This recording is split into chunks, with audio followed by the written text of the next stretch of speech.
Guys, आपका बहुत बहुत स्वागत है हमारी फिर से नई वीडियो पर जो कि बेस्ड है JAIIB exam mock test series, जो कि हमारी जनरल बैंकिंग प्रैक्टिसेस का जो फर्स्ट मॉड्यूल है जिसके ऊपर पेपर आता है आपका, उसके ऊपर बेस्ड है।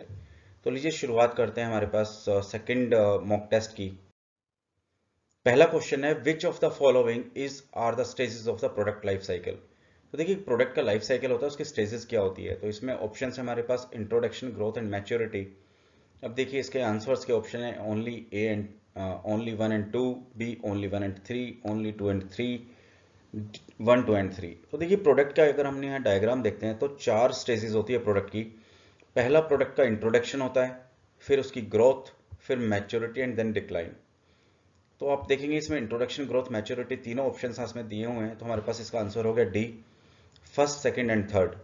आप यहाँ से ग्राफ से ऑटोमेटिकली देख सकते हैं इंट्रोडक्शन फेज में प्रोडक्ट की सेल्स कम होती है, ग्रोथ में उससे ज़्यादा होती है, मैच्योरिटी पे तेजी से बढ़ती है और फिर स्टेगनेंट हो जाती है, और डिक्लाइन फेज के अंदर उस प्रोडक्ट की सेल कम होती चली जाती है।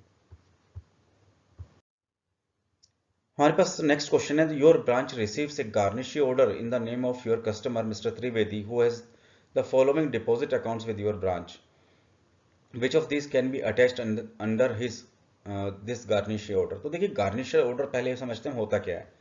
Garnishee order is a common form of enforcing a judgment debt against a creditor to recovery of money।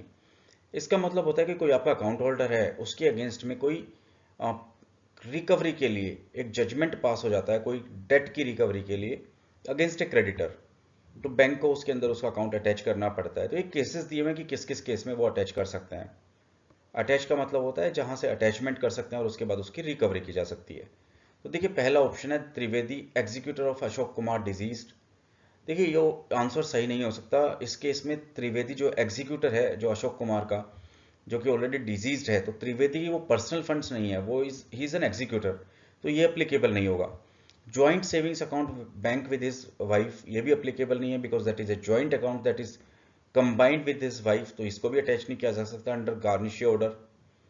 Trivedi the trustee of Sevadal charitable trust, तो देखिए सेवादल चैरिटेबल ट्रस्ट में भी वो पर्सनल अकाउंटेबिलिटी नहीं है, उसका पर्सनल फंड्स नहीं है, तो इसमें भी इसको अटैचमेंट नहीं किया जा सकता। D, none of this. तो answer is D, none of this. किसी भी केसेस में उसके डिपॉजिट्स को अंडर दीज सर्कमस्टांसेस अटैच नहीं किया जा सकता। नेक्स्ट क्वेश्चन पर चलते हैं। In modems choose the wrong one. Digital science are amplified, several digital signals are multiplexed, AC is converted to DC। देखिए मोडम की डेफिनेशन देख लेते हैं। मोडम इज ए डिवाइस और a program that enables a computer to transmit data over, for example, telephone or the cable lines। Computer information is stored digitally, whereas information transmitted over telephone line is transmitted in the form of analog waves। इसका मतलब क्या? तो modem क्या करता है? मोडम्स जो frequency पर या जो जो डाटा ट्रांसमिशन हो रहा है, उस डाटा ट्रांसमिशन को कन्वर्ट करता है इन वन और अदर फॉर्म। तो देखिए इसके अंदर रोंग वन चूज करने के लिए बोल रहा है। तो यहाँ डिजिटली सिग्नल्स आर एम्पलीफाइड, तो मॉडम में कोई भी सिग्नल्स एम्पलीफाई नहीं होते, वो बूस्टर से होते हैं। Several digital signals are multiplexed, वो भी नहीं होता है। सिर्फ डाटा ट्रांसमिट होता है in one form of other. AC is converted into DC, ये भी applicable नहीं है। Hence answer is D, 1 2 and 3। All three are wrong। A savings account is treated as a dormant account if there is no operations in the account for the last। Answer हमारे पास इसका आएगा, options देख लेते हैं पहले, 1 3 2 and 5। Answer is C 2 years. देखिए इसको थोड़ा सा एक्सप्लेन करते हैं। अगर आप कोई बैंक अकाउंट अगर आप ट्रांजेक्ट नहीं करते हैं टिल 12 मंथ्स और 1 year, this account is classified as an inactive account. But उस अकाउंट को अगर आप फिर से अनदर ईयर 12 मंथ्स के लिए फिर से आप एक्टिविटी नहीं करते हैं या कोई ट्रांजेक्शन नहीं करते हैं, तो it is further classified as a dormant account. The debit card offers, देखिए option revolving credit for a certain period, ये क्रेडिट कार्ड में होता है, कोई भी क्रेडिट लिमिट नहीं होती। पे of the entire amount of the card uses, देखिए ये भी क्रेडिट कार्ड में होता है कि जब आप क्रेडिट कार्ड यूज करते हैं तो उसके आप एंटायर अमाउंट पे ऑफ करें या उसकी मिनिमम अमाउंट पे ऑफ करें।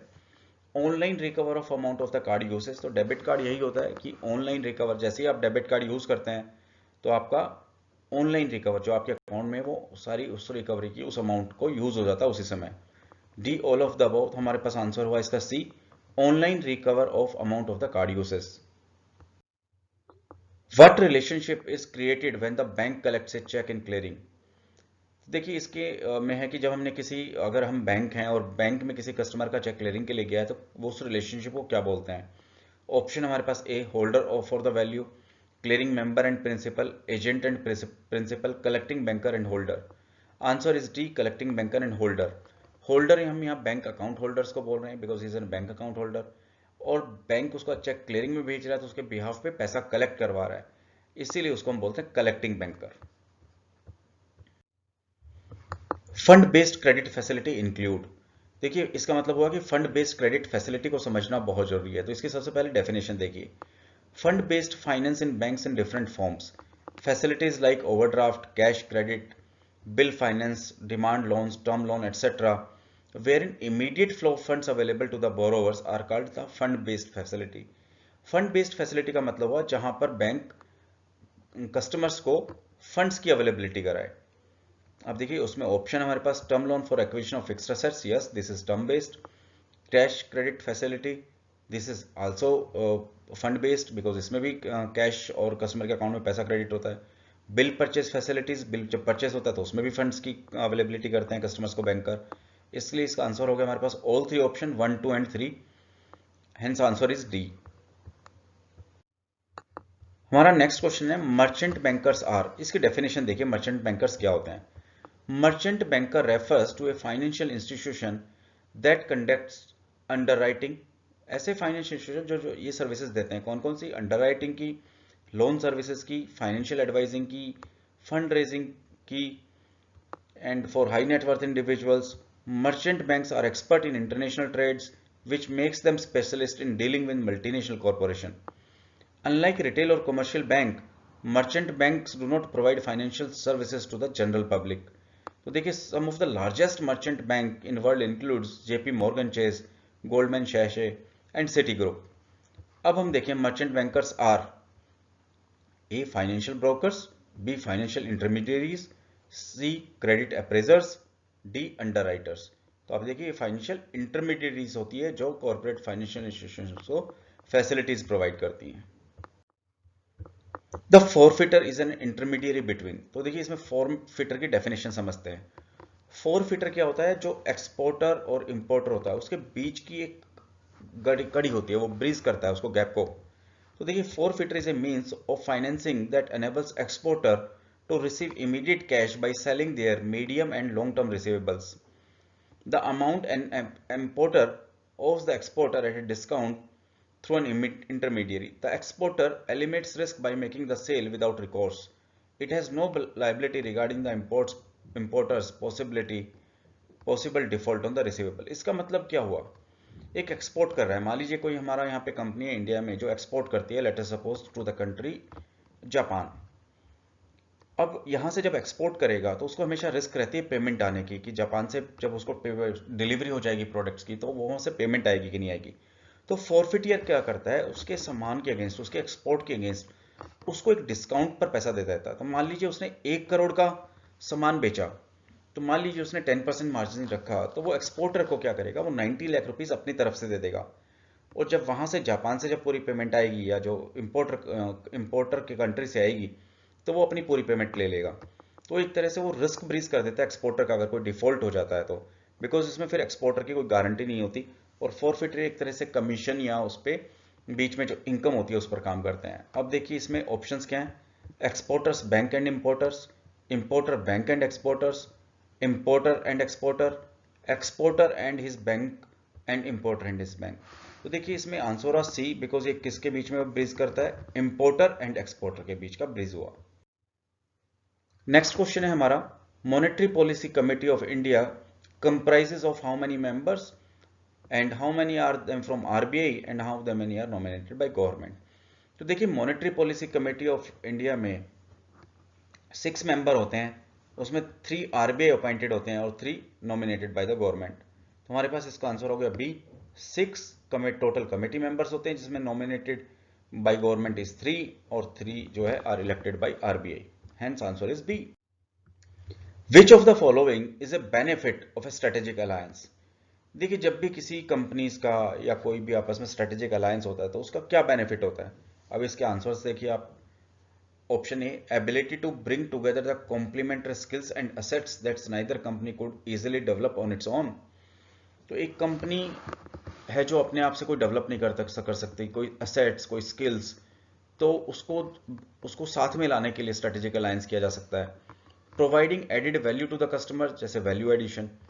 अगर अभी कोई दो कंपनीज आपस में कोई स्ट्रेटेजिक अलायंस करती है तो उसमें कोई कस्टमर्स के लिए वैल्यू एडिशन हो सकता है। या फिर expansion of channel and market presence हो सकती है कि एक कंपनी की मान लीजिए प्रेजेंस है किसी कंट्री के हाफ पार्ट में और दूसरे के हाफ पार्ट में, तो स्ट्रेटेजिक अलायंस के साथ वो पूरे मार्केट प्रेजेंस को कवर कर सकती हैं। तो इसमें तीनों ऑप्शंस आ गए। तो डी में तीनों ऑप्शंस हैं, 1, 2 and 3, hence answer is D.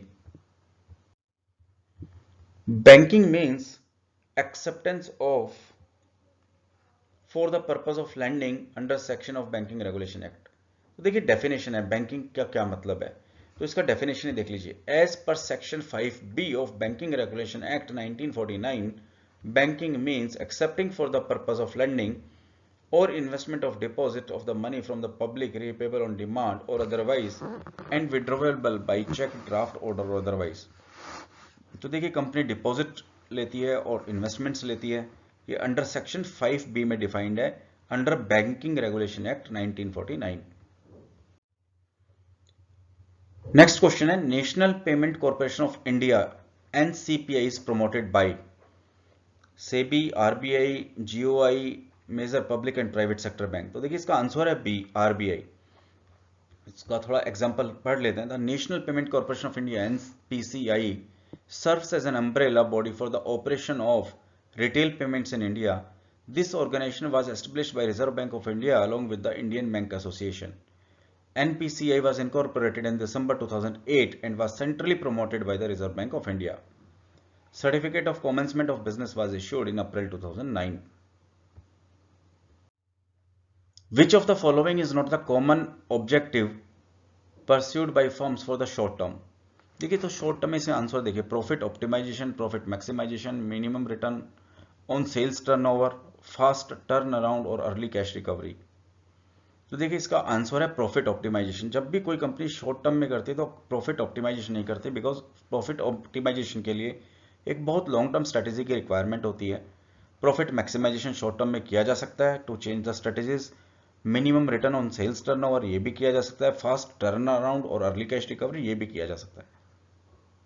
Hence answer is A. This is not the common object। के लिए यहीं तक।